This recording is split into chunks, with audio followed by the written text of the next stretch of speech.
Yeah, but it's the same ones over and over Yeah, again. it's the same place. Right. If they get a big enough one, they shoo them out and they just go to another one. There's only so many. Right. There's more people. Once you start getting a crowd,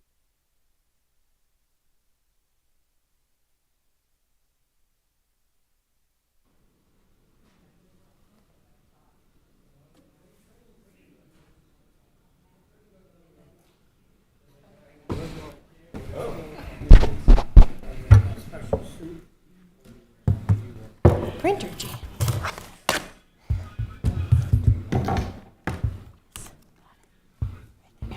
Yeah. So I didn't. I didn't.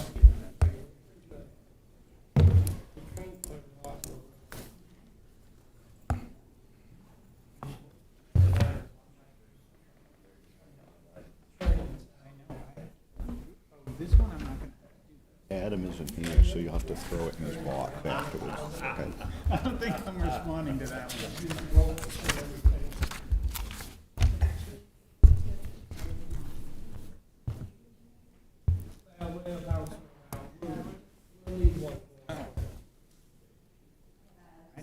I got one here. Oh, I got two too. I think everybody got two. Right. Yeah, you have two documents. Two different documents.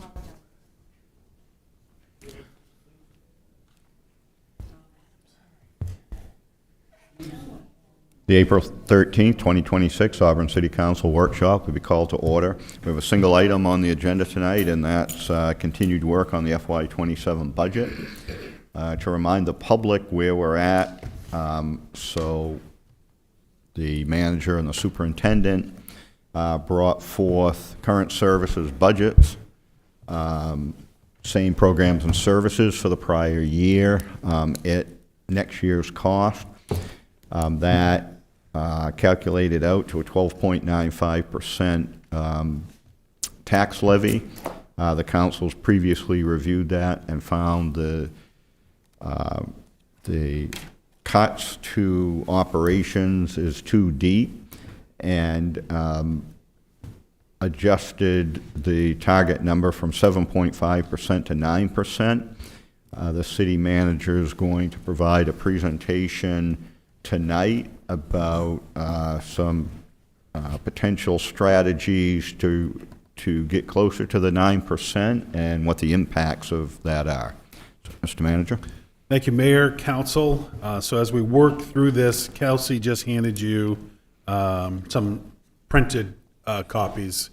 A little different than what you had received electronically and what I think was in the packet as well, because the initial was off because I did not include the council recommended increases in that initial. It was just the items that the manager had proposed. So now they're included in there. That's what you have. That gets to the total that the mayor just mentioned regarding the 12.95%. So that's our not new, but that is the starting point. So when we build off from this tonight, as we talk about reductions, we're starting off that initial budget. And then we'll talk about the reductions from that. 12.95, yep.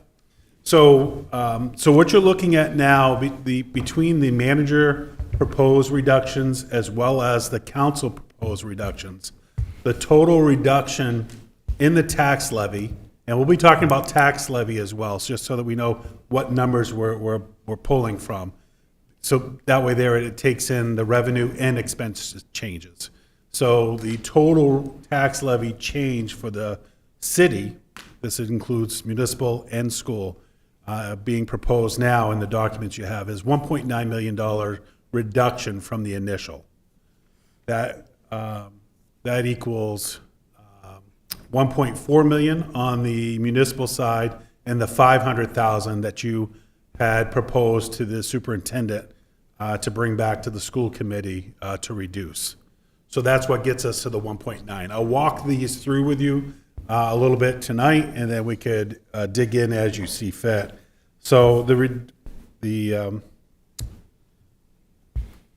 when we take a look at the manager's proposed budget, this includes a series of just targeted reductions across multiple departments. So it's achieved through restructuring, eliminating underused or outdated programs. It's aligning funding with its actual operational needs, plus some specific adjustments, which includes removing or reducing some select contributions, which would be, as we mentioned the other night, it's Life Flight, reducing that by that 2,000.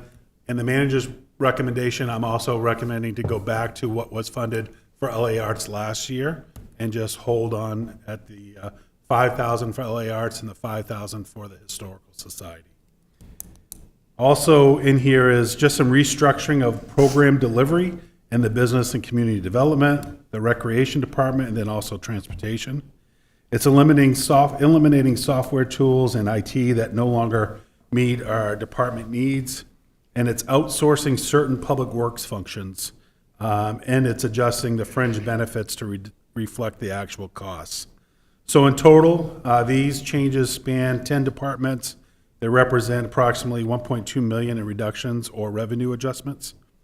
And it's bringing the initial budget increase from the 12.95 down to 10.9. Now, to further meet the council's goal of bringing the budget to the 9 or below 10 is what I was kind of working off from. I recommend supporting the manager's proposed reductions and adopting these additional council-focused changes. As I mentioned earlier, with that 1.2 that's being proposed out of the managers, it's an additional reduction of 700,000 in expenses in the council column. This consists of $200,000 in municipal reductions, and again, the $500,000 reduction to the school tax levy. So the municipal reductions, I'm going to walk through these. These are, I'm going to go in line item on these council reductions so you have a good understanding of what's being proposed. And you're now moving to the packet that on the front page in the lower right-hand corner has the 9.7%. 9.7, that's correct. Yeah, so the two packets you received, the first or top one was the initial budget compared to the manager proposed. The second packet of that was the manager proposed compared to the council proposed budget. That's the one he's moving towards. For the new counselors and also for people viewing, that manager's proposed budget, that's now the fixed budget that at the next council meeting, I'll come in and I'll actually present the manager's budget. It'll be this budget rate that you see tonight, along with what's required in the charter is the budget message. I'll present that all to you. So that's why we wanted that to be that fixed document that you have. So that locks in what that budget will be, that you will now make your changes from in the council column. The ones that we're proposing are the ones I'll go over. And just to remind the council and the public, that's the document that if the council doesn't reach a decision on the budget by June 30th, would by charter be adopted as the city budget for the next fiscal year. Which is another reason that it's important that it's clear what that document is. Councilor Duval. So just to be clear, that's the 10.9 That's correct. one that we're talking, that is the one that we will adopt if we cannot come to any other agreement. That's correct. Yeah, we're using the term initial on the first one. We did things a little differently this year where in the years past, I just came in and said, here's the manager, that was fixed. We spent the last 6 weeks working through this budget to get from the 12.9, and even the first initial conversation was 14%. So, but the initial one, when we said, okay, we're working these numbers down, we locked that in at 12.9. We were able to use these 6 weeks of budget workshops to get this to 10.9. So that will be what, as the mayor mentioned, that'll be what's proposed. So. All right, so from the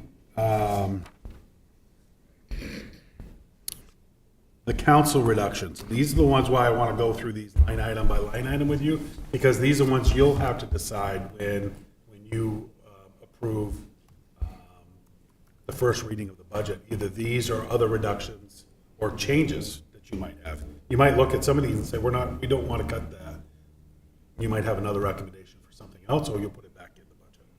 So what's being proposed tonight is that under communications and engagement, we're recommending eliminating the New Year's Eve signature event, and we'll add some smaller events to what we are providing in the downtown. So that would be a reduction of $30,000. Under IAT, So, excuse me, we're on page not numbered of the second packet.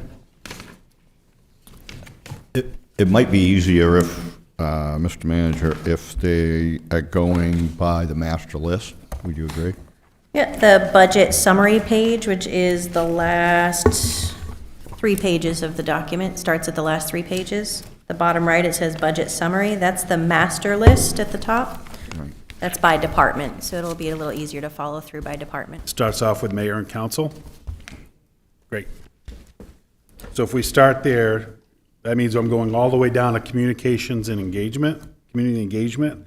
If you look at the manager request compared to the council request, that's the first line item that I'm proposing any change. That's $30,000 reduction for the New Year's Eve signature event, but then adding in, New Year's Eve is about $38,000 to provide that. I'm proposing reducing the 30,000 by putting 8,000 back into other smaller events that we can be providing either downtown or somewhere within the community. Under IT, information technology, account number 1025, I'm recommending reducing this line item by 24,000. This is the elimination of the automatic license plate reader camera software package.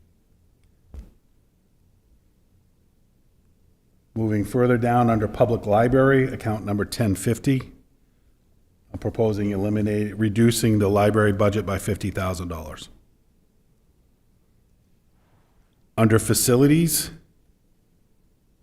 this is the department that carries the capital operating expenses for the city. And so what I'm proposing here is a reduction of $50,000, which would be removing the box truck that Public Works had proposed. If you were to go through your CIP sheet, you'd see that box truck, and you'd see that it's being funded under operating capital.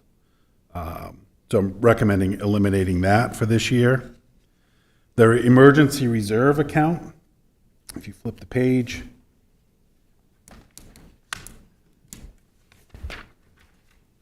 emergency reserve account is a calculation based on where we're at on the total. That actually reduces, that calculation adjustment reduces this by $932. And then fire EMS, which is 1021, the next account down, recommending delaying, this is a reduction of $13,700.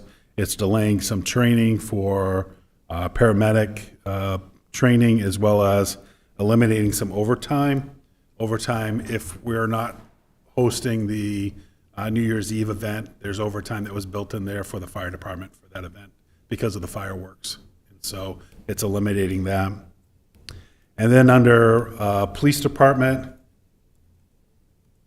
which is the next line item at 1022, proposing reducing 25,000. And what this will do is it'll delay the hiring of a vacant position in FY27.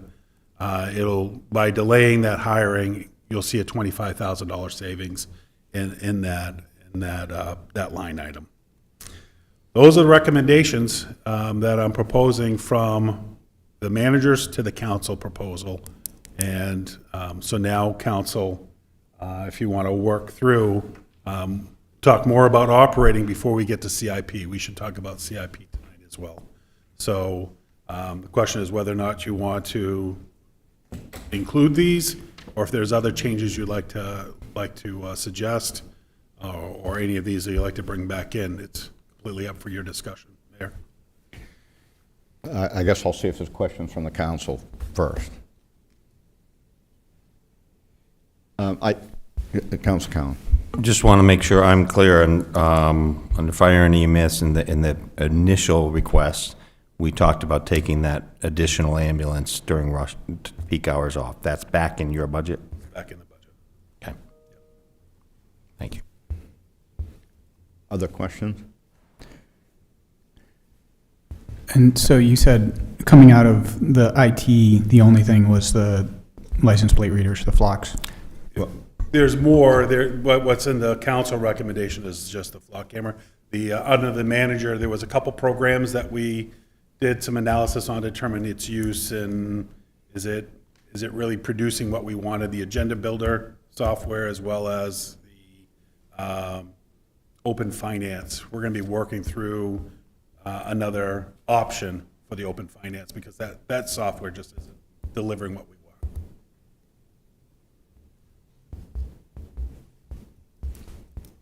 Other questions at this point?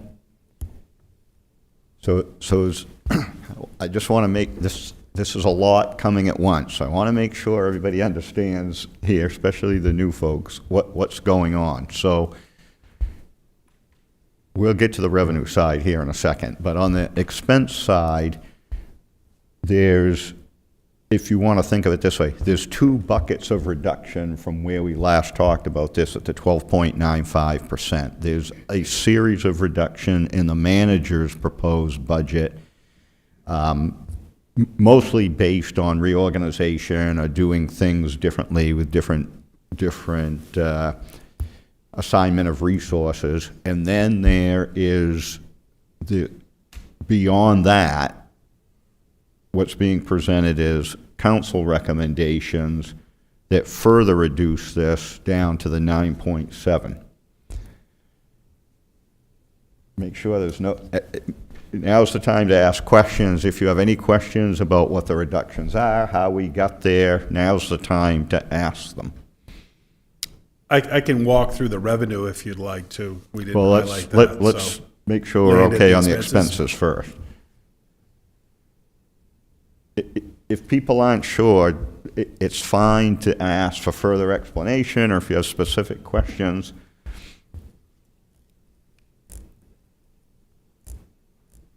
So what we just heard, that review is what's taking us from down to the 9 point. It's taking you, what you just heard, bringing you from the 10.89 to the 9.7.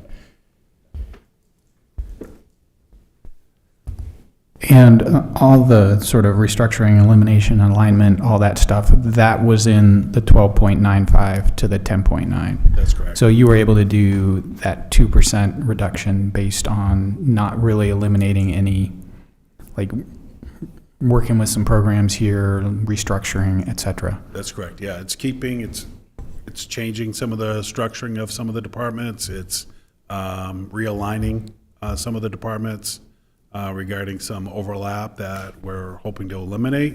It'll be leaner, right? I think that there's no way around that. We'll be leaner. We'll be evaluating certain positions as we go through this process. Fringe is reflected on that as well, because as those positions change or we outsource, I think that's a good portion of this is taking some of the electrical services and outsourcing that. We were able to go out to bid on that and had some good responses. Well, that means we can adjust those positions, adjust the fringe to counter that, as well as add money into the services line item for that service to be done outside of staffing. So, it has impacts on positions. We're doing our best to make sure those have as little impact as possible, but it's keeping all of our current programming across the board. We'll evaluate certain programs that just we would do anyway. We evaluate those annually just to see how are they being attended? Is it a good response? Do we have a good volunteer base? Or it might change because we don't have a volunteer team to run that program. But so those are the highlights. Councilor Cowan? Thank you, Mr. Mayor. Phil, Could you provide a little bit more information around, so there's the decrease for New Year's Eve. Yeah. You were going to add in some other events. Do you have ideas, excuse me, do you have ideas at this point on what some of those would be, or? I've talked a little bit with Communications Engagement Committee. I think there's some interest for trying to have some regular activities in the downtown. I think Liz has heard from the council, previous council, regarding some family directed programs. And so she'll be working at, how do we include that in? Because we still have some sponsorship money that comes in on our signature events. So how do we create an opportunity that still provides an opportunity for that sponsor? But what we're looking at is trying to encompass the event sponsor with some of our other recognitions and some of our other facilities as well. So we can take a sponsor that might be at Norway that's also sponsoring Ingersoll. How do we also incorporate some of our programming, add a little bit to what their sponsorship is, but have a lot more reach for that as well? Councilor Randall? My question has to do with the delayed paramedic training. How long is it going to delay it? Will we still have enough paramedics on staff? Tell me a little bit about how that would look. Sure.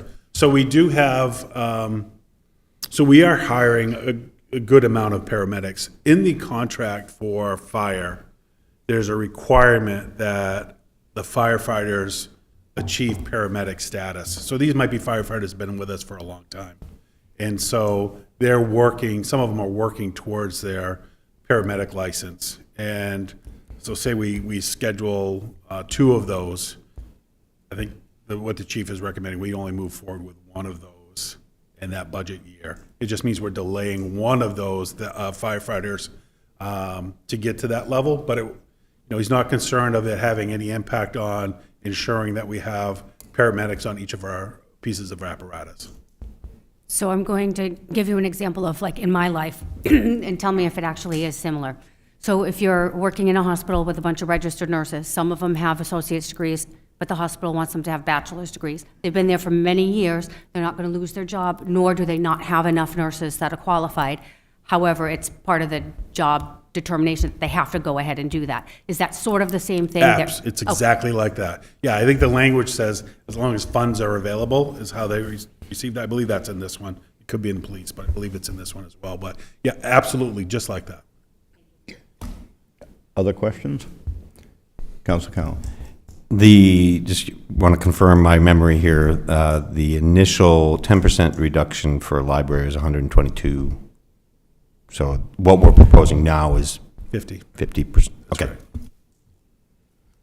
Yeah, where we were when we were going from 12.95 to 7.5 was 122,000, and now it's at 50. Yeah. Sure. Thank you. With the flock cameras, that's the total amount. Is there any value or any, and could you purchase or for a smaller amount, a smaller number of cameras, or is that kind of the minimum number? Yeah, I think when we had I talked with the chief about, do we change that reduction at all? And that's basically your initial package. You lose some of the efficiency if you're not capturing some of your main corridors.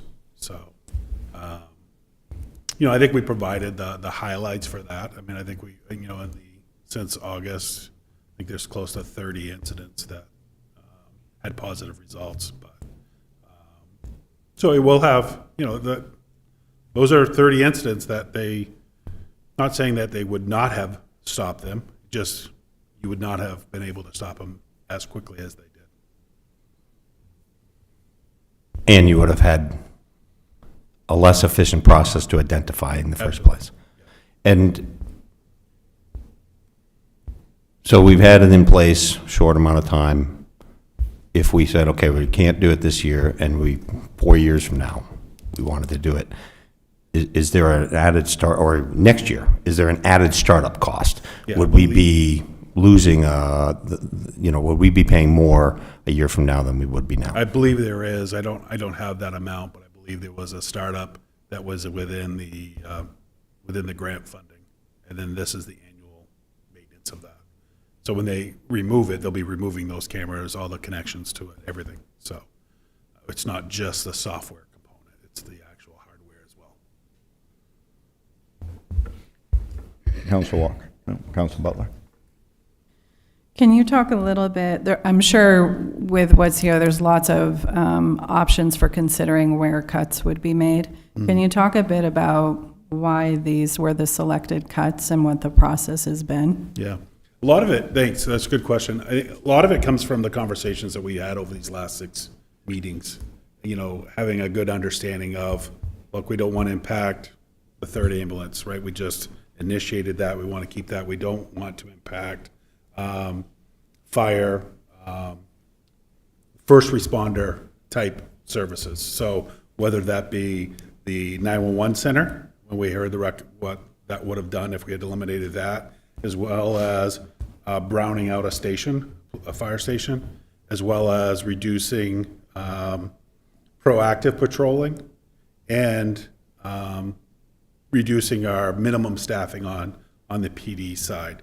Those were all really, to me, as we worked through this, those were those high level, like, just, it would be best not to go there on any reductions here. So then we started taking a look at, PW was that next tier that we really spent some time looking at and saying, what can we do here? I think a mechanic's position was one that we had looked at. It has been vacant since we created it. Just haven't been able to fill that position. We're really struggling finding mechanics. So some of that, we're looking at some specialty work that would have been done by that mechanic, just to outsource that, put some of that money into the budget to outsource and not fill that position. Same thing that I mentioned with the electrical. Those were 2 positions that we hadn't yet experienced. We only had the 1 position. However, we had somebody that was here for 46 years that was really doing the work because of his experience, knowledge. It didn't take a lot of time for him to chase down and troubleshoot a lot because he had already known a lot. I mean, that was like 2.5 positions that he was going to be taking to replace him. So outsourcing that when the bids came in made good sense. So that was part of that process with Public Works. Some reductions. I think we were able to actually remove the reductions in the materials because we were looking at some material reductions, but I think we were able to accomplish what we needed to without doing that, which there's really no control over that. If we're going to have a bad season, we're going to have additional salt, then it's going to be hitting us, and we're going to come before you and say we need to take money out of the emergency reserve for salt this year. So if you're stripping it down, you're just taking it out of another line item later on. So we chose not to do that. And then the other reductions was, related to like the clerk's office. We had put in for the first time the full $50,000 in the operating budget. We decided to do half of that. I think it still moves us towards. It's still moving us forward with our target of getting all of our materials meeting the state requirement on restoration. But it's just going to take us a little longer to do that. And we really spent some time going through, and IT had looked at all of our software. We had done an initial review of this, but then we started actually taking a look at some of our programs are they accessing it well? And then is it providing the product that we had hoped it would provide? That's really the big thing with the agenda builder. There's something that we're going to have to work on that a little bit more about, was there a piece of this software that we probably should have included? Sometimes when you buy something and you try to buy it at its least amount, when they're showing to you, it has the full everything, right? And then when you say, well, let's eliminate this, this, and this, it's just not as functional. And I've heard from several of you, it's just clunky to get through that because you've got to click through some of those to bring up the PDF in that agenda builder, and it just hasn't been flowing as we had hoped. We're really taking a look at how we're delivering rec programming and how best can we leverage and create some efficiencies there. So still maintaining what we're delivering, but looking at, do we just change that format of how we're delivering them? Do we take a look at really trying to scale up our part-time support with rec delivery of services? And then, and creating a good synergy with some of the students at Central Maine College that is using, their, part of their program is within sports management. How do we bring them in and try to provide some opportunity where they can also receive credits, also receive some pay, but then run some of our programming? So, so we're looking at that. And then, as I mentioned before, the fringe was, that's just a direct offset. But one thing that we did take a look at is we do have a health savings account that we went back and took a look at historical use of our health savings account, because we've been reimbursing it, I think at 70%. We've been budgeting 75%, but we're only using, is it 45? Almost 50%. So we had been budgeting more than we had actually been drawing out. So we went and said, okay, what does it look like for the last 5 years? Let's get a historical review. We were able to make a change in that line item to help offset some of this. And then for fire and EMS, we took a look at the EMS capital operating. And so we're gonna delay that. Is that gonna have an impact? Sure, it's just gonna move it. That's not going away. It's just gonna move it to next year. We'll have that impact for the EMS capital operating. So you see that come out of that CIP operating line item, but then what happens is that shifts the EMS revenue will increase because we're shifting out that revenue that we bring in out of the operating and into the general fund. So that's the offset. And that was about 35,000. And then, and the other ones I've already mentioned. That was kind of our process, Counselor. I think just really digging into each of the departments, giving some time, Dennis, Kelsey, and I just working through and trying to go back through and really dig into some of the historical pieces, but keep in mind some of the priorities that you had all shared throughout the budget process. Does that answer? Yeah. It's unfortunate, I think, that we have to make the cuts and can't fully support the requests that are here. They're all pretty reasonable, I think. With that, I think through what are the opportunities we have to develop our community in a way that we bring more money in or more tax base in, which I think we've talked about here. If that occurs over the course of the year, do some of these items come back up for grabs? No, well, not really. They don't. Unless there's some other adjustment or change, then sometimes we can work those in if we know that a program is just not going to happen the way that we had planned. And then we would start here. These are the areas that we look at. Is there something here that we eliminated that should have came back in? But it's really by department by department. We try not to go outside of what each department has approved unless I've come before the council to ask for that change, but we really try to keep it within that. So it would be really hard pressed to do it unless it was a special revenue offset. Could come in through a grant.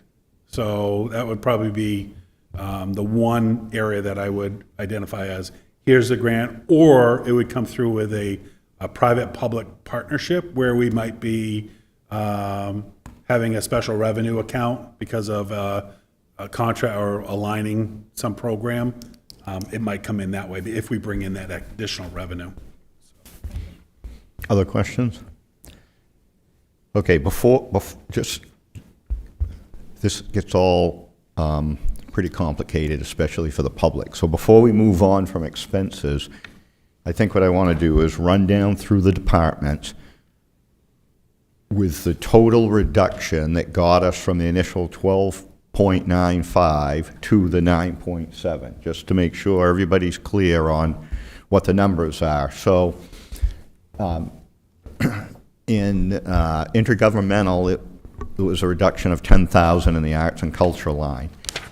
In all the rest of these are in city operating. So this would be remember the total of the cuts from the manager's piece and then the council piece.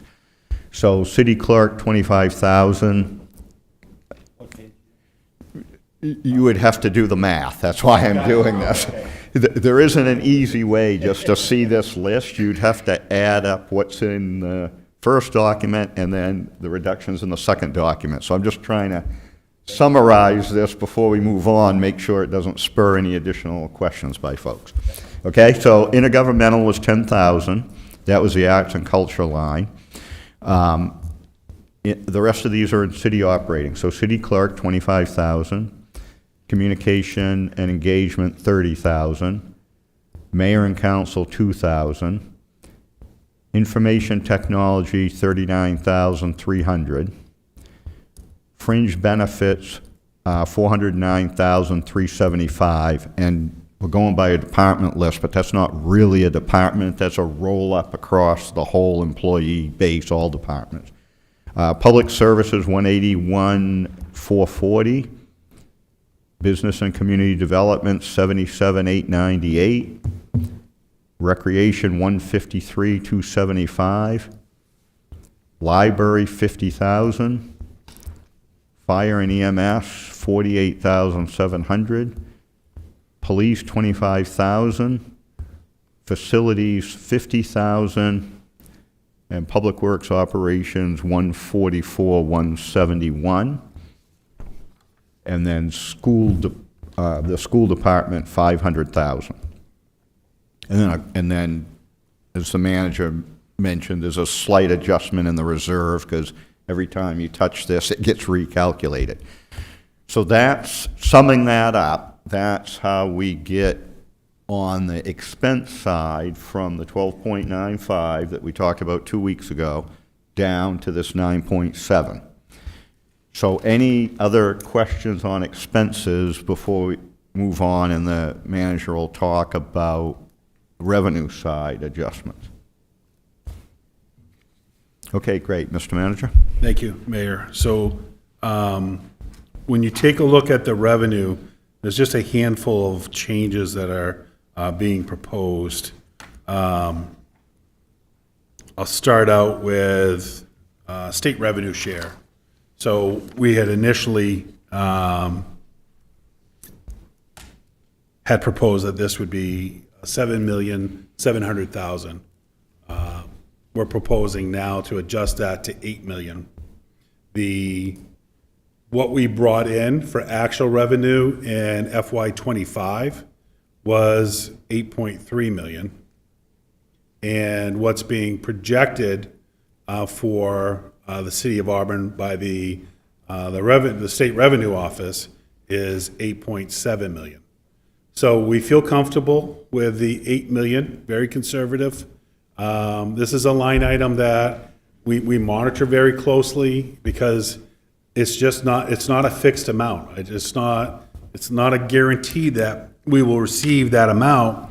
It's based on the economy. It's based on what's taking place, where sales tax will be brought in, and then the percentage that will come from us. You know, it's great to hear that, you know, the legislators are still in session until Wednesday. Anything can happen, right, until that point. But right now, the revenue share for municipalities is in the appropriations budget. And so we anticipate that'll continue as is. And we believe that the projections, the state also is conservative in their projections. They're never bringing in a number that is too far out of reach of where we believe that we'll come in at. So we feel comfortable with the $8 million. Yeah, just to clarify, so general revenue sharing was in the supplemental, which has now been passed by the legislature, signed into law by the governor. But to the manager's point, you just have to keep remembering about general revenue sharing. It's calculated every month, and they send you a check. And so we have to be a little careful here about what we book on the budget that it's not the complete amount, because if there was any significant slowdown in the economy, we'd be underwater on the budget. I do think I would agree with the finance director and the manager that, given the final projections from the state, increasing this by $300,000 is well within the acceptable risk of the way that we've done this in the past. Yeah. Our initial, when we did the initial, and Kelsey had put in for the finance director recommendation, the final recommendation from the state hadn't come out yet either, and so that got adjusted by almost $500,000, and so that's why we feel really comfortable with the number that we're proposing now. The next line item is the rental income for the Community Resource Center. We're currently booked out there. But we know that we're working with entities that sometimes run into their own funding challenges. And so we're not budgeting the full amount. We're budgeting less than that. I think the full book out amount, not including the drop-in center, I believe was $90,000. And so we had originally had $45,000 in that line item. We're proposing increasing that by $35,000. Still keeps us below, if it were 100% booked out for the full year, still keeps us below. So there's some room there in case an entity either can't pay or is waiting for their grant money to come in to pay. There's all kinds of variables on sometimes when we're working with some of our community partners. So, questions there? Councilor Connell? Just in terms of if there was additional revenue there, that would just go into the general coffers. We didn't set up any, like a special account for that building when we were restructuring, right? No. Okay. Yeah, go in the General undesignated fund balance. Yeah. Yep. The other line item has to do with reimbursed services. So, and this is one that has an expense offset that I did mention because I knew I'd be talking about it here under the revenue line item. And this is as it pertains to transportation.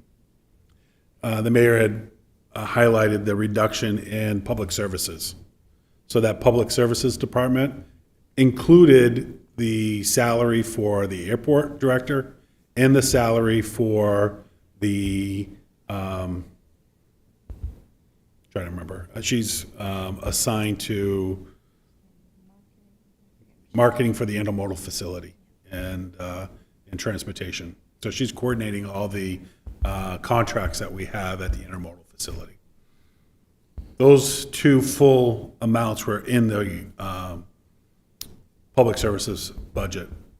We're proposing that we create a special revenue account, much like what Councilor Connell was just talking about, because there's a lot of money in and money out for the funding.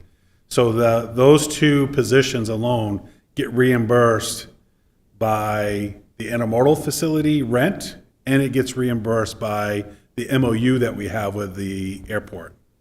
And so rather than having this in an expense line item and then revenue in a couple line items, we decided to keep this all within a special revenue account. We pulled out all revenue that comes in for intermodal, put that in that special revenue account as well as the expenses. That line item will build up because we believe that we'll see additional rent that comes in.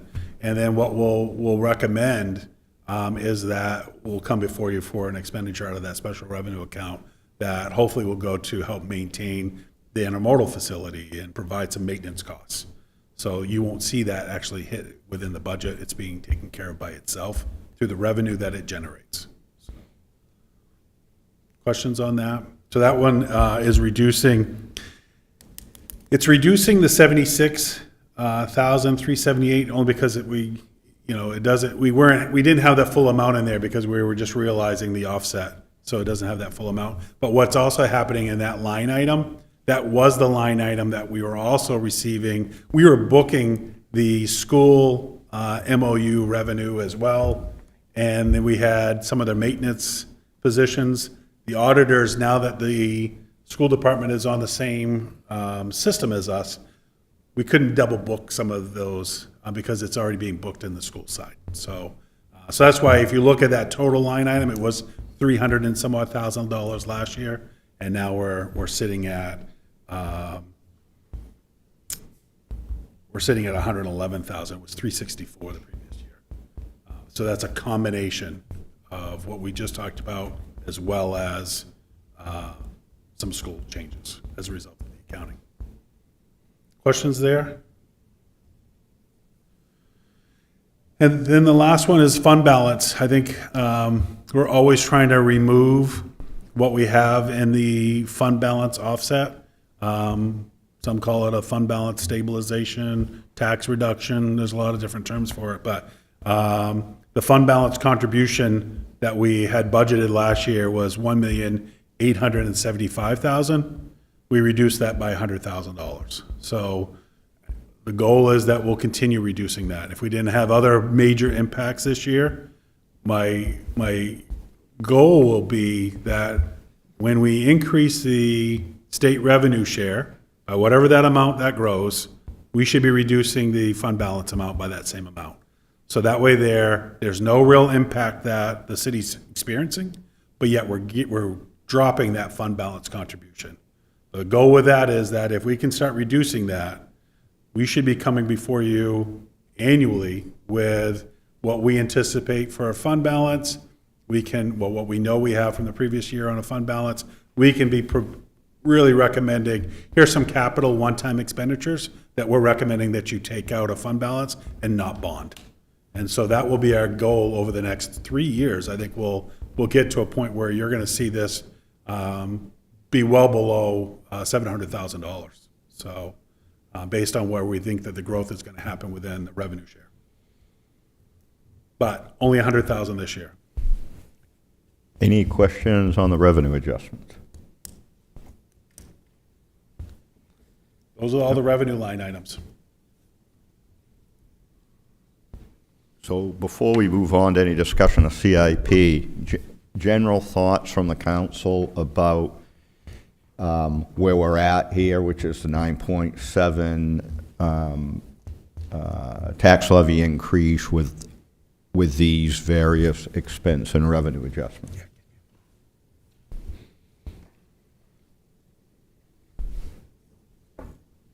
Council Randall? When we go through CIP, if they pass, it adds to this, right? So you'll remember way back in the beginning, the manager made one of the meetings commented on this, in that there's a placeholder in this budget, because the way this works with your CIP is the CIP you're approving this year. What really hits your budget next year is only the interest payments for the year, and you don't get the actual principal part until the next year. So there's a placeholder in here for the round numbers, continuing with pretty much the same capital expenditure as the prior year. So it will affect the budget if, when we go through the CIP, if you add more items in beyond the manager's recommendation, your tax levy percentage would go up, and if you take things off, your tax levy percentage would go down. The thing that's really important to think about, if you're tying the CIP discussion to your tax levy increase, is that it compounds in the out years, because you're only putting the interest on this the first year, right? So, if you make adjustments, in relative terms, they're smaller than they'll really be in the out years, okay? Other questions about the 9.7 before we go on? The last thing I think then I would mention about this, just to remind the council and the public, is that, again, we've mentioned this in a couple past meetings, but this tax levy number is the closest approximation that we can make to what somebody's property taxes would go up. yet to be determined is the tie-out for the end of the year from the assessor's office. So as you look at this, the placeholder that's in there for overall valuation is the same number as last year. There's no adjustments for this the year that just went by. So factoring in the overlay, you need to get about $23 million worth of increased valuation. Well, for every 23 million, that'll drop that tax levy number by a point, right? So we won't know what that is. We won't know what the additional assessment is. We won't know if there's any other types of adjustments that the assessor's office will make till early to mid-July. Yeah. But I think it's fair to say that we should assume, as we're working on this, that there will be some increased valuation that will further drop that 9.7 down somewhat lower than it is right now. So other questions before we move on to CIP? Councilor Duval. So one question about that, just so I'm clear. If that, let's say we drop it 1%, so now we're 8.7, that's a drop in percentage. Is it a change in what individual people pay necessarily or Yes. not? It is. Yeah, so there's sort of two factors related to this. One's the gross number. So let's just make an easy example. Let's say that right now you were at the 9.7 and we applied a $500,000 overlay, right? Overlay is potential abatements that the assessor's office provides throughout the year, right? Someone calls up and says, hey, I had a swimming pool, but it got old and I didn't want to pay for a liner, I had it filled in. And they're, right, they get an abatement.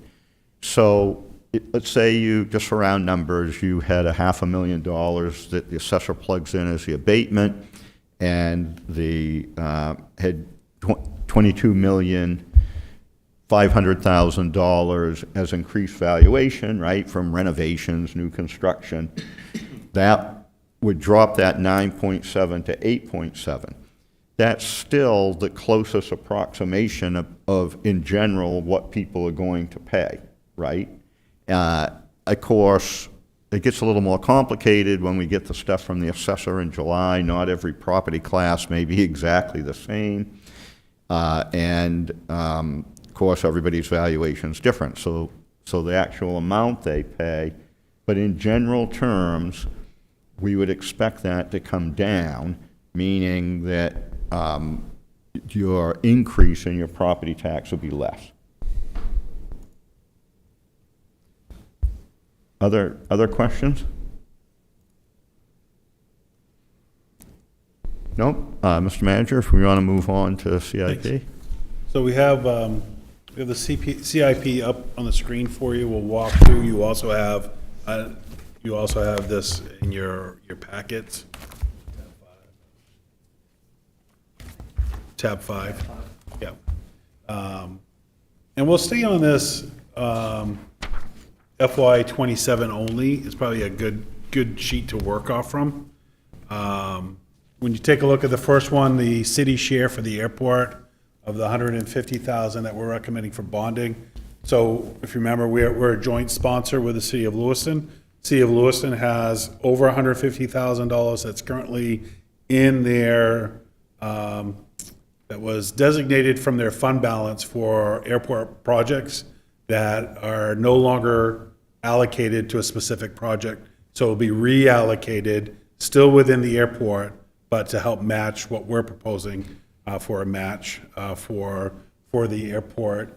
And that has to do with some pavement that needs to take place out there. The record restoration of the 20,000, we will come back to this one as eliminating, because we were able to keep it in the operating budget for a clerk. So we'll be eliminating this 20,000 from the operating. I thought we had done that, but we hadn't. So we'll make that adjustment under the council recommendation for the next meeting. So there'll be a slight adjustment there. And we probably can have a conversation about, does it make sense to go ahead and, what's concerning me is the EMS operating capital. If we're gonna be removing this 20,000, it might make sense to reinstate that. And so we can talk that through, because I'm sure you might have some other recommendations of changes as we get going here. The reval, I would just say this is necessary. We did a 3-year agreement, but we broke out the payments over that 3 years. And so this is a required payment. Apparatus reconditioning, I think the fire chief talked about the need for that, and the importance of that. Say, putting extra life on an apparatus rather than changing it out sooner than later. The PPE turnout gear replacement, we still have that slated for a grant. We'll hear whether or not we receive that. It won't be just the 175, but it'll be more than that, hopefully, if it's awarded. And then, Phil, can you remind me, if it was not awarded, is that something that we need to move on to? it's something that we do need to incorporate. We'll work through what we're recommending in the future for that. But I think we're gonna currently bank on this grant, and then if that doesn't come through, then we'll put it in. We were looking to do that over a 2-year period. So what we'll probably come back, if it's not awarded, we'll come back for 100% of it next year. So it'll still be accomplished in the 2 years, it'll just be a greater amount. This is the EMS capital. It's basically taking some of this, is what the chief had talked about regarding the cardiac monitors, stretcher replacement.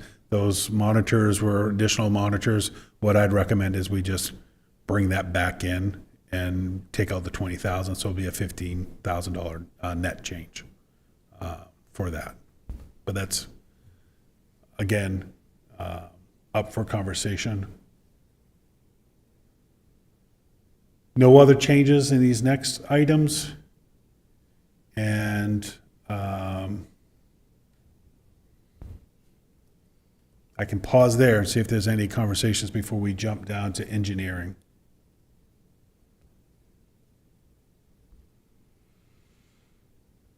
Talked about that 350,000 within TIF funding is what we'll draw from. That's for Brickyard Circle slip lane.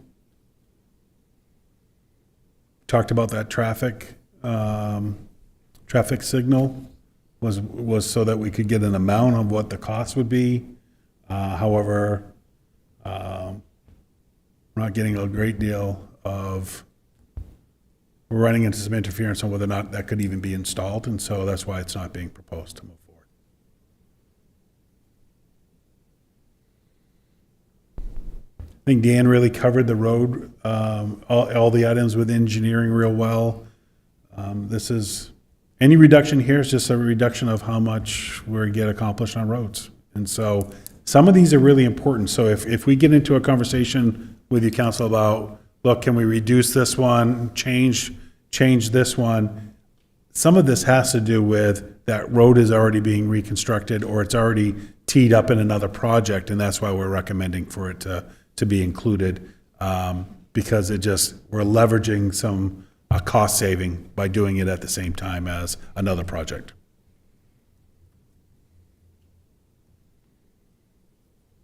Again, planning and permitting, we talked about dangerous buildings, junkyard cleanups. Some of that has to do with where we think we're at with, because there's a long violation process that happens with these. So we try to queue up ones that we know that we're gaining traction on, they're going through the court process. We believe that one of these might be turned over, so we put that money in. We do carry over that, and the finance director is on top of this department to make sure, hey, you're extending beyond that 2 years of that bond, and so we need to get that spent. I think we're at a meeting today. She mentioned it again. So there was some items there that she'll constantly stay on that. If they're not being spent, that'll come back to you for a reallocation. So that's how that bond money, before that bond money expires, the way that we have it allocated on a two-year cycle, before that expires, that money will come back to you to say, this money, this project's no longer moving forward, or the project moved forward and here's the savings within that. What would you like to reallocate that to? And we'll usually have a recommendation of a project that was next on the list, or a project that might be coming in over. And that happens when we're budgeting some of these. There's just, we hope for a better bid than we get sometimes, and sometimes the project is coming in a little higher than what we had hoped.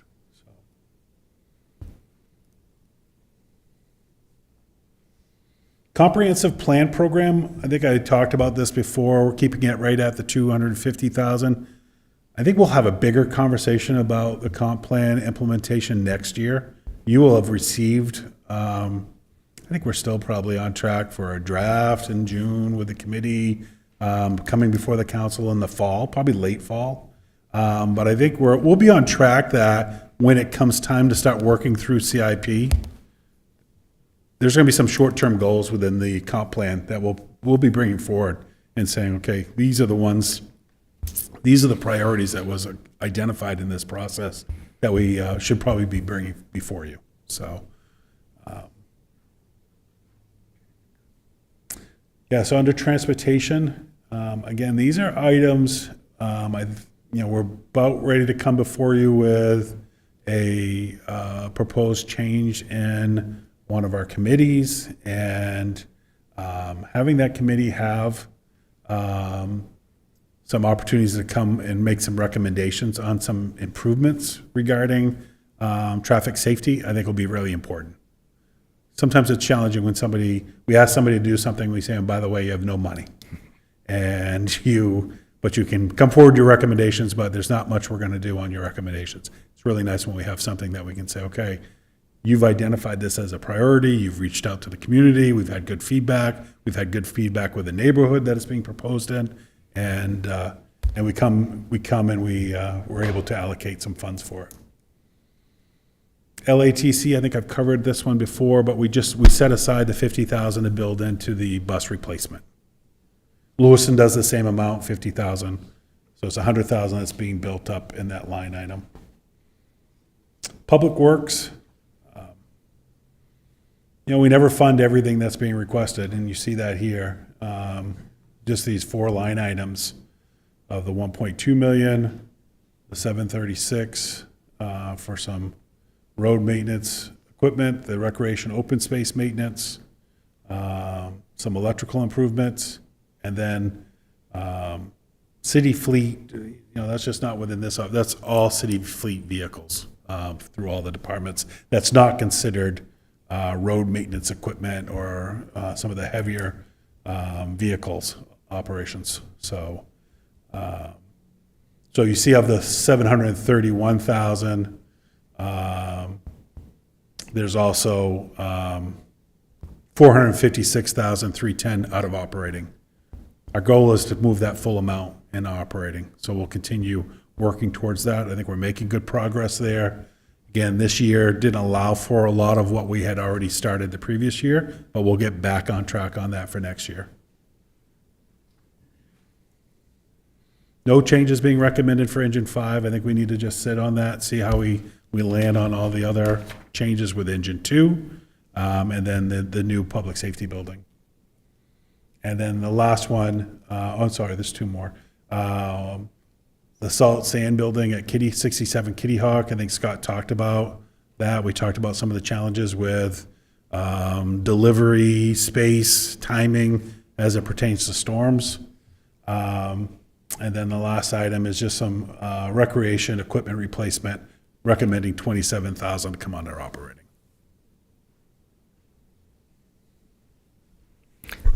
Questions about CIP?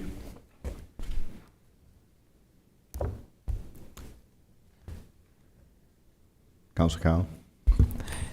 Mr. Manager, the 755 for road maintenance equipment, that includes what's listed in our individual pages? Okay. Yeah, let me just make sure it's Might not include all of it, because I believe the total. The 755 includes, very specific here.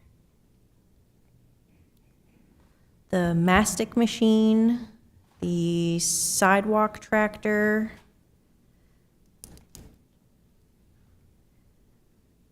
the sweeper, and the vehicle lifts. So you should have detail pages for each of those, but I just wanted to specifically point those out.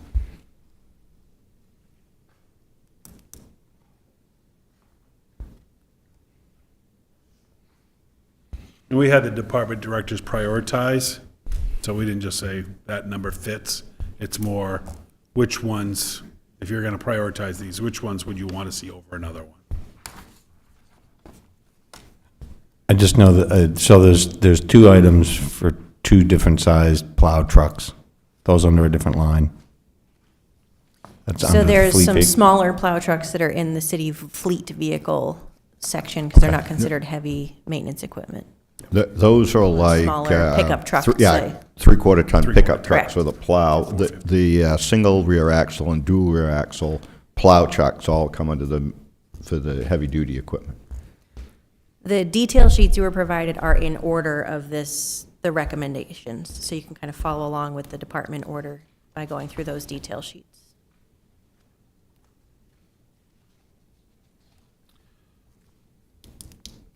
One of the new trucks that was ordered 2 years ago was delivered just this week, so you'll see that out and about soon. Fortunately, when you're approving things, it's going to take a couple years to see it, just because of the timing. We are monitoring one right now with that potentially could be available. If this one gets approved, Scott has conversations with different vendors, and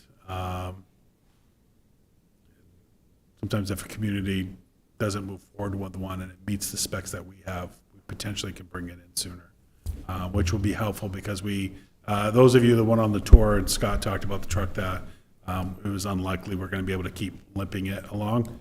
They had to take it out of service within the last few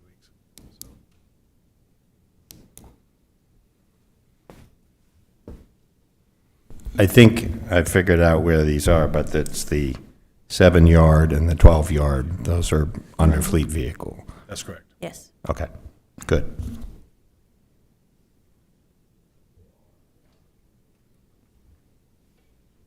I guess where I'm getting at is that when Mr. Holland, reminded me and kind of multiple times this season of there was a purchase of multiple vehicles in 1 year. I think we need to avoid that if at all possible. So I'm glad that I am strongly in favor of adding, including these, because I don't think we included what they were requested last year for a truck, correct? No.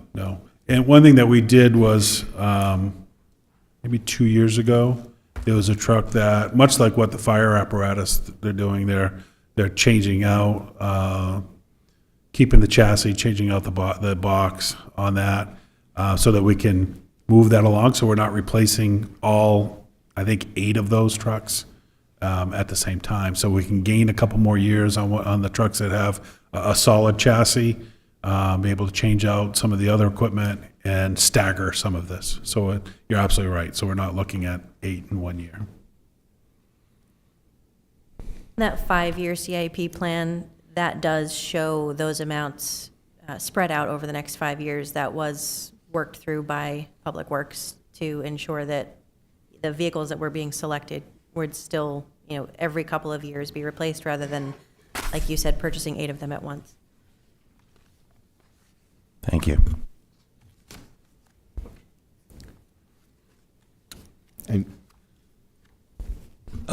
You may want me to wait on this, but I'd love to jump to number 6 and look at the payments over time and make sure I'm interpreting your extended sheet. Particularly how that ties into what we're talking about today. Yeah, you mean talking about what we'll be retiring for debt service? For debt service, yeah, if we're adding and retiring and just as we're thinking, potential impact in the future, in next year's budget. I appreciate you guys bringing in, we, as we requested, we wanted to keep our bond as a starting point similar to what it was last year. And so I'm wondering, Kelsey, could you just walk me through the total principal and interest? Is that what's included, what's not? So are you referring to the very top there? So the way this sheet is Yeah. worked out, this large one, the large one in tab 6, the top is principal, the bottom is interest. But if you look to the far right, it will total out those for you. It says total principal, total interest, and total principal and interest. And that goes along, the fiscal year is listed on the far left. So 26, 27 is the very top line. So all the way to the right, it shows that total principal and interest. And this includes school as well. This is city school altogether. That's everything that in 26, 27 is budgeted for. That does include, if you'll see that highlighted column, that's that estimated for this CIP that we're discussing now, this FY27 CIP. And you'll notice that in 26, 27, there is no principal listed in that top line. But if you jump down to that interest section, there is $621,588.89. That's an estimated interest on the suggested bond. So that $621,588.89 is included, as city manager stated, in our budget in the debt service. Thank you. So essentially, we're only slightly higher than that because I think in the very small print, that estimate, what's in highlighted was really what you guys were working off of Yes. for the city. We didn't know exactly then what was coming from the school. Correct. That's an additional, so that brings us up to the 11 million. Correct. Okay. So that 11 is what we had last year. School had $1 million in there, so the 10.762 was the estimate for city only. Yes, it's very tiny. Sorry, I didn't have. No, it's fine, Planner because I have a paper. magnifier on my phone. I was looking at it. I just wanted to be able to make sure that was part of tonight's discussion as we're thinking about it, because that's a key piece, right? The last couple of years, we've seen explainable increases in our debt service because of big projects, capital projects, including the referended public safety building this year. But really what we're looking at is we're not seeing a dramatic increase, right? Correct. What we would see for, what you're projecting here is for next year. What I'm missing on this sheet and what I'm trying to find on the others is what's our current debt service in this year's budget? Your question, what was the What's the amount increase of gonna debt be? service that was retired In 26. in 26? And what's the overall change from that? Yeah, what's going to be retired? What's being increased? So what's the net change from this year to what we would anticipate in the next budget? Go back to your summary page, your first summary sheet. Right, Kelsey, is that where you're leading? And then Well, you're gonna see talking the- grand total or in FY26 budget dollar amount. It won't say 27 million if we're looking at FY26, if you're trying to compare this large sheet. But in your actual budget, that expense summary does show grand total of debt service in that year's dollar amount. But I think to get to the breakdown, if you start with your first page of the council proposed, this is the 9.6, right? That number didn't change, so if you're looking at the other packet, it doesn't really matter. But if you're looking at the 9.6, or 9.7 rather, and we look at the debt service, you're gonna see where this is broken out by that municipal, school, municipal public referendum, and then school public referendum. So for municipal, what's built into that, the amount change of $1,087,164 That's going to be taking the increase on the, now you're now picking up the full cost of that previous year's debt, plus in there is the interest for what's being proposed this year. So that million is that full amount. So one thing to look at when we're talking about retiring too, so if you go back and take a look at, even if you just look at the 2016 bonds, you have the refunding and then the GO bond, you're going to look between that and interest. Next year, we'll be retiring about $1 million in service. So to get to the mayor's point, if what we're looking to do is, how do you maintain but also build in that CPIU increase, right? Because it's costing us more to do roads. If you're trying to do the same amount, you're never going to get there if you're just doing exact what you're retiring and you're only doing that. Every vehicle is costing us more, every item is. So if you can start working on how do you build that in, and I think what we look at is, we don't just look at what we're bonding, we're also looking at what's coming in operating, but then also looking at what we might be using for some other funding, whether that be EMS capital, whether that be TIF or fund balance in the future. You take those as a combination, you say, okay, what are we replacing in our capital to help keep our infrastructure where we're at for replacing, plus building in the CPIU for escalating costs. So that's the million. School, you'll see where their amount increased to just under 77,000, and then the municipal public referendum is the $3,060,000. That's for the $35 million bond. That's the increase. And then the school public referendum, the high school, we're paying that down, right? So every year, you're going to see the school referendum drop.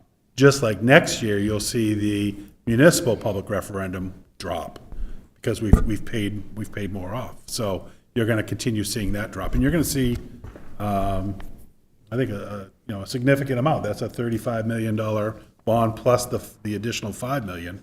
So on that public referendum, you're going to see that drop each year. There's almost $400,000 in interest alone that reduces next fiscal year on that public safety. But you'll also notice on the far left, or closer to the far left of this sheet, we do have some bonds that next fiscal year, they've been completely paid off. So we'll see additional reductions from that as well. And that's the 2016, Mr. Manager, you're just referencing. Yep. So I guess what I'm getting at is we are not going to be looking at a massive increase in our principal interest with what we're talking about compared to what we've seen in the last, particularly this year, but last couple of years. Yeah, so I think to think about this more sort of as a rolled up summary, if you're looking at the summary, the 9.7 summary, if you leave aside the municipal and school referendum, right, those are specific projects, they're outside the control of city council. On the municipal side, if you're looking at the council adopted FY 25-26 and the council proposed budget 26-27, basically what that's taking into account is the debt service that's being retired, plus the debt service you're adding this year through the CIP. I would think of it as several components. It goes up slightly, but I think that costs keep increasing, right? So you have to think about this as the first step is to try to keep up with the capital maintenance and replacement issues. It's replacement at least plus CPIU, right? And then I think the council needs to realize that there's been a lot of deferred maintenance over the years, and that's part of the reason we're in the situation that we are now, where we have, over the last few years, a whole pile of fairly expensive things, the high school, the Engine 2, the new public safety building, some of the bigger road jobs like Marrow Road, things that were deferred year after year. So we need to be thinking about this in understanding that year over year, even if you were doing the equivalent amount of work, the price is going to go up. And we still need to try to whittle away to avoid deferred maintenance. And, you know, if you look at the capital plan, we never fund everything that's in the first year of the 5-year CIP plan, but everything that's in that plan, something that's going to be done in the near or midterm. So sometimes it's easy to look at the capital improvements and say, hey, it's not going to hurt our immediate operations, but it's going to cost you a lot more down the road if you defer this, because it piles up. It's not like you can just shift everything down. That cascading effect, you get out far enough, you've moved things way past the point where you have no choice but to do the work. One of the things that we'll provide next year, a couple of things are going to shift. You know, I'll come before you on the changes regarding putting together a 10-year CIP. I think that's going to be really helpful. We'll be next quarter, I think, running some capital predictor for our software system that we've been building for our capital assets. And so we'll run, I think we're definitely going to be putting the Public Works Garage in through the predictor to start with, because we've built that out really well, and we've built out a couple of the schools really well so far as some of our test initiatives, so that we can really determine what does the next 10 years look like in our facility infrastructure changes. But the other piece is that I'm going to want to provide for you, I think the council has made some really good decisions on strategy the last few years. And I think it's important to see what's the return on those strategies. And so we'll have a good 3, almost 4 years worth of data to then show, based on these decisions that you've made on shifting things into operating capital, other funding sources that's not bonding, what have you saved over these last 3 years, and what we're projecting out over that, what would have been the life of that bond? We're getting into some additional years now where we can probably provide you some good cost saving. That helps demonstrate that the more we do this, the better it's going to be. You can do more by not having to pay that interest if we're using cash to take care of these projects. Just like in our home budget, right? So it's no different, but this is just obviously scaling up a lot larger. So that'll be our key. I think that we'll probably have a good presentation on what we'll be recommending to start shifting. I think we're getting on track with our audit schedule. So that's going to be able to provide you, when you're coming into these budget discussions, we really want you to be able to consider the fund balance as part of your conversation. It should be part of it. We haven't been able to do that because of our timing of our audit. Just doesn't get it done in time. And we're closer this year.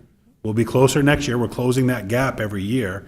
And so there's a variable there that we don't have any control over, but we're working through that. And because that should be part of your conversations. It should be, how can we apply what we have? If we're beyond the amount of where the policy sets for fund balance, how can you take that amount and apply it to some one-time capital operating so that we're not bonding it? And I can say with confidence, the next budget cycle, you will have our most recent audited fund balance total. We are on that timeline, so. Other questions, Councilor Duvall?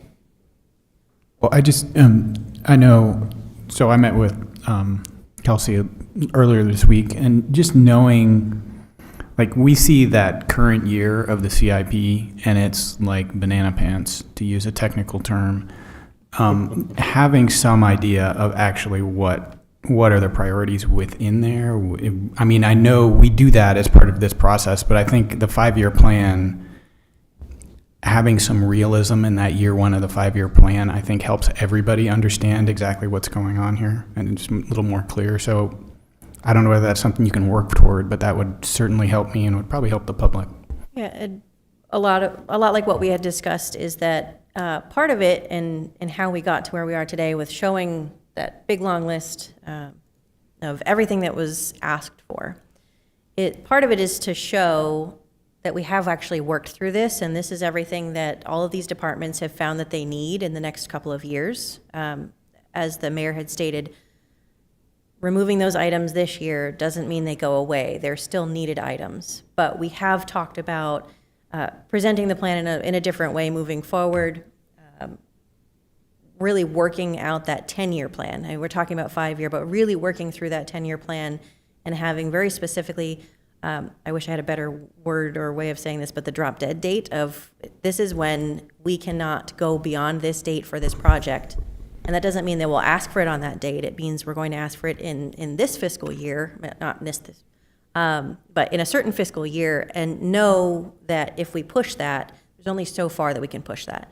So having that plan laid out is part of what we've been working towards moving forward. But that just kind of, like I said, I know we talked about it, but for everyone else, that's why that requested amount is shown, because prior councils have asked to see, okay, where did you start? How did you get to where you are now? So it does look kind of messy. There's a lot in there, but that doesn't mean that those items are not needed. Just means sometime in the next couple of years, these items are important. And the ones that we end up moving forward for recommendation are the very high or high priority items. Councilor Cowan? Excuse me. I just want to appreciate Mayor Harmon, your far more eloquent and precise description of what I was trying to get to, but too long of a day today, I think. But what I'm really pleased with where we've landed here. I think we've identified and continued what we've just heard in statements from here, that these are not just the highest priority, but there's some innovative and in creative ways continuing to come in here. For example, the mastic machine, I think that's a great opportunity that was brought forward because there's some savings there, that it's more efficient. I believe they've seen that it's more durable, but there's also, I remember hearing that there's less personnel resources necessarily involved. So there's a lot of good creative ways in here, and I think we've also then balanced with the need of, okay, we've just had 2 very large necessary increases in debt service. That's not going to be as big, but we're still getting to at least spreading some things out. Because to your point, Mayor, I fully agree. If we don't try to take care of these and we push ourselves to a cliff, we're paying more and we're having to pay for more projects that are now more costly. So I'm feeling good about where we are with this. Just want to get that on the record. I think that a lot of hard decisions to get cuts in the operating, but also I think the CIP is in a good place. So, Other questions about the budget before we move on to talk a little bit about schedule? I'll just give an update too. We were able to go out to 67 Kitty Hawk. That's another capital project strategy that the council had regarding that facility. They're in the final stage of the punch list on that. We went in today. Facility looks great. It's really ready for fire to move in.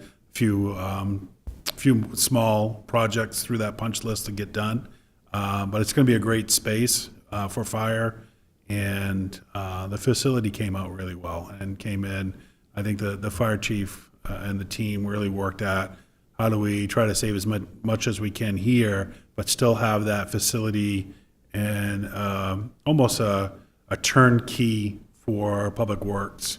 And so the things that definitely needed to be done were done. There's still some changes that need to happen when PW moves in, because they did create some living quarters upstairs that PW won't. And so there'll be some changes that we need to do with that. But facility looks great, right on track. Timing is perfect. I think we talked with the fire chief today. They're going through and really identifying what needs to, when you've been in a building for over 60 years, there's a lot of things that just gets tucked away and stored and you never use. So they're going through to try to do as much reduction in what they have there as they can, so that the move that takes place to Kitty Hawk, and then what needs to be moved to Engine 2 and on South Main Street, then what comes back into the new public safety building. They have a great plan. They're working through that. But I just wanted to give an update on 67 Kitty Hawk, because that was a real strategic move by the council to get that in place. And it's nice when you see a project actually get ready and see the benefits of it. But they did a super job. They ended up using some of our maintenance staff for some of the painting inside, saved us a decent amount of money, and rather than outsourcing that, and they did a fantastic job. And so kudos to that team. It's going to be a great space for the fire department. Thank you for that update. So just before we move on to schedule, so we're at 9.7. We've talked about the expense and revenue adjustments. Any thoughts that counselors have before we move on this? Are people comfortable at the 9.7? Is there more work to be done? I guess I would ask that as the first cut at this. They're not necessarily specific adjustments, but what are people thinking about the 9.7? Council Walker? Thank you. Of course, we'd all like to see it lower, but I think this is reasonable. I think they've done a great job to do what they've done on their end to come in at the 9.7. So my opinion is I think we got to go forward with what we've got.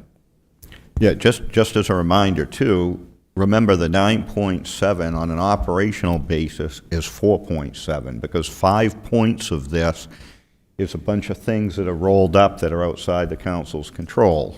Debt service, county tax, some, intergovernmental things that we can't really change. So, other comments folks have? Council Butler? I would concur. At face value, this is feeling pretty good, I think, in terms of moving forward. Still want a little time to digest it all and really dig into it a little bit, but overall, yeah, appreciate the work on it. Councilor Duval? Same. Don't have anything to add. I think this is looking a lot better than it was a week or two ago.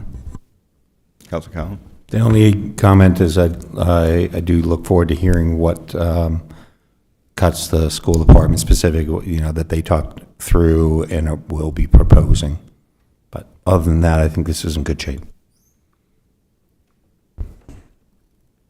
I appreciate all the work that went into this. You guys have done quite a bit. I would love to see it lower. I know that that's not reasonable. This works better for the people in the city. They're going to feel like they're not getting everything cut from them. But I just want to acknowledge that I know how hard it's going to be when they get their new tax bill. But I do understand we do have to probably move forward with this. Councilor Gary? Any?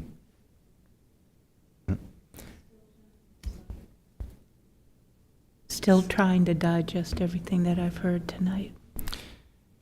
So, just a little bit of discussion about schedule here. So, the Councilor Platts wasn't able to be here tonight, but he'll be with the school committee Wednesday night. So, they'll take up the request from the council for the $500,000 reduction.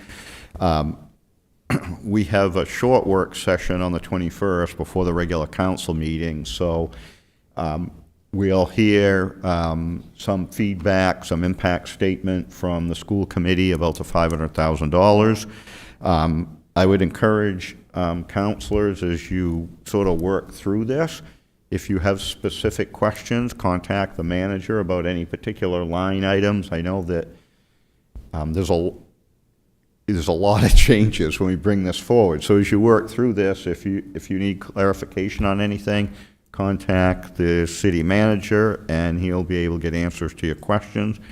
So next Monday when we meet, besides hearing the school If counselors have any thoughts about the reductions that we talked about tonight, or the adjustments on the revenue side as well, we can certainly talk about those. The end of the month, on the 30th, the manager, this is kind of a ministerial task at this point, because he's provided tonight his proposed budget, but that will be, it'll be finalized at that point. And then the first meeting in May, we have to adopt the school budget. So we'll really have to think through this next Monday night from what feedback we get from the school committee. Excuse me, that's right, Tuesday, because it's a holiday. Thank you, Councilor Gary. On Tuesday night, because there's a timing issue with the preparation of the school referendum budget ballots for June 9th, so we need to adopt the school budget by the 4th. So we'll have to reconcile where we are here at the next meeting on the 21st. And then on the 4th, hopefully, unless we have some significant changes from where we are tonight, we'll start in with the first reading of the city side of the budget and the CIP. So, Mr. Manager, any other thoughts on schedule? Any questions about the schedule from the council? You have anything further for this evening, Mr. Manager? No, I appreciate the work. I think when I was going back through and I'm drafting up the budget message, I think this actually is the 7th workshop that we've talked about budget. So great work by the council. I think we've tried to take, as we go through, we hear, collectively where the group is, and we try to make those adjustments based on what we're hearing, what we're getting feedback on from the community. All that goes into this process. And so, on the 21st, I'll walk through that budget message. And I do like the way that we did it this year. Usually I present that budget message before all this process happens.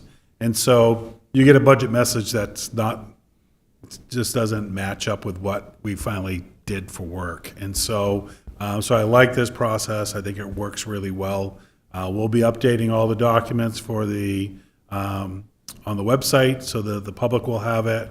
We'll make sure that budget message is posted in advance as well with the final documents. So what you'll see in your document, unless there's any changes that take place, as the mayor said, if anything happens on the 21st where there's an adjustment, but what you'll see is what we're proposing right now for the council item. When you vote on that, that's what you'll be voting on. You won't necessarily need to make all these line item changes to the managers. It's what we'll have in there right now that we've discussed tonight. And then any changes that might happen on the 21st. And so, but I just want to make sure the council knows that you have that process on. You're going to have a public hearing. The public will come in and speak to the budget, and then you'll take the first reading. That's the time where if there's any amendments, you still have that opportunity. So I just want you to know there's a good process for that to happen. But the school budget, as the mayor said, to hit that timeline, it's a separate order. You'll adopt that separately as you go through, and we'll have that teed up. We usually do that first, so that when you have the first reading of the full city budget, it includes that school appropriation that you just voted on. So I think that's it. So like the mayor said, if you've got questions, just reach out. We'll work through, because there's a lot of layers to this. And so if a constituent listens and then they follow up with you and they want some clarification, just let us know. Let me know, and we'll make sure we get that for you. Any final thoughts or questions from the council? No, thank you very much. Council be adjourned.